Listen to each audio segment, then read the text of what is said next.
few months ago, I was sitting with my family watching an episode of Doctor Who. The episode was focused on eliminating a time-traveling villain that wanted to stop Rosa Parks and hinder the progression of rights for African Americans. My mother and I had seen this type of depiction before, so it didn't faze us when actors as police were yelling at the woman playing Rosa on the TV.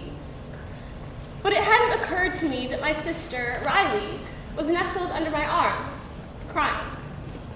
They were soft and quiet tears, and I wouldn't have noticed them if not for the wet spot growing on the right side of my chest. My mother and I pleaded with her to tell us what was wrong. We could only help if she would talk. When she finally responded, my stomach fell. My sister was deathly afraid of the police.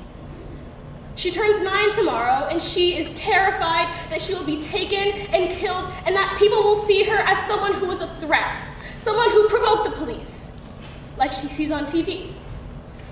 I told her that it was only a small portion of the police that felt that way. I explained to her that there were more people who loved her than hated her, and even then their hate was based in ignorance. I squeezed her to my chest to keep her from noticing the tears in my own eyes. It pained me that Riley had such a complex fear at such a young age, but that was just the reality. She saw the same names and heard the same newscasts as I did. And so I realized that there were more things that I didn't want her or my even younger sister, Avery, to have to worry about. They needed to be able to transition into adolescence in a much smoother manner than I did. So Riley, Avery, I ask that you lend an ear. First, I want you to know that you're beautiful. When I was young, I would often have my hair styled into braids or straightened. It was easy for me, and it was easy for my parents.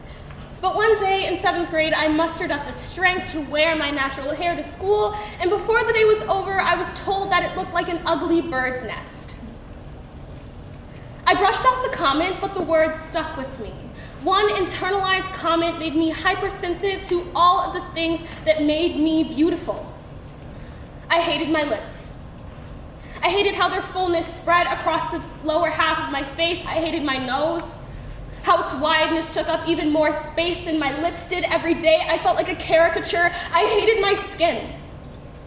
I hated being used as a paint swatch for the girls to compare their spring break tans to. If only I was lighter, if only my lips were a little smaller, if only my nose was more button-like, if only I was white. But the catch is that in middle school, I couldn't see the irony. I couldn't see that everyone did the most to try and look like me. Lip fillers, plastic surgery, spray tans, the countless tutorials on how you too can have an afro. And yes, even if your hair is straight. So I ask that you see the beauty that I see. Your hair defies gravity. Your lips and nose are a testament to the strength of your ancestors. European features are not the standard of beauty. Those who covet your radiance will try to diminish it. Don't let them have their way. Second, I want you to know that not everyone in the world is out to get you. However, you cannot deny the reality of living as a Black person in today's society. There are several institutions designed to oppress you. There are still people with outdated views, and unfortunately, some of them are in positions of power at this very moment. You'll need to learn how to diffuse a situation, even if you're not the one at fault, and you'll have to do it calmly. Because if you show even the slightest bit of emotion, you will be deemed an angry Black woman. But also know that for every person with love towards you, with hate towards you, there are several more who harbor love. My sophomore year, there was a student in my class who would constantly make outdated or prejudiced remarks. One day during a discussion on prison in America, they said that the reason that there were more Black men and boys in prison was because they had no fathers. Being the only Black person in the class, I raised my hand to explain, but my teacher, Mr. Whistler, beat me to the punch. He referenced institutionalized racism and oppression, and he explained that Black fathers cannot be the scapegoat for the issues with our society. And it's not just Mr. Whistler. There have been several people, students, peers, coworkers, people I don't even know, who have stood up for my integrity and that of Black people. So I ask that you always be aware of society, but never give up hope. Because for every person with hate towards you, there are several more who will stand up for you.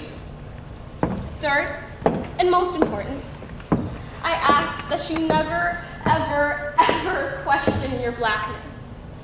This is something I took too long to learn, and I suffer for it. When I was young, I would dread going to family gatherings because it meant I would have to be around people who looked like me. But don't get me wrong, I love Black people. Their energy, passion, creativity, and strength, I was proud of such things, but not if they included me.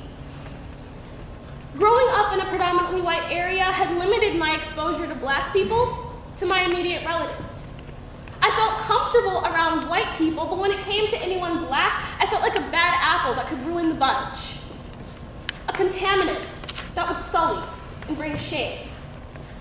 Every day, someone at school would tell me, "Evan, you're the whitest Black person I know. You don't even sound Black." And although such phrases insinuate that being white makes one better than, those words had a different effect on me. I knew I wasn't white. I'm clearly African American. But I felt no connection to the culture that corresponded with my heritage. In all honesty, it took until Thanksgiving in 2017 for me to realize that being Black is not exclusive to one classification of a person.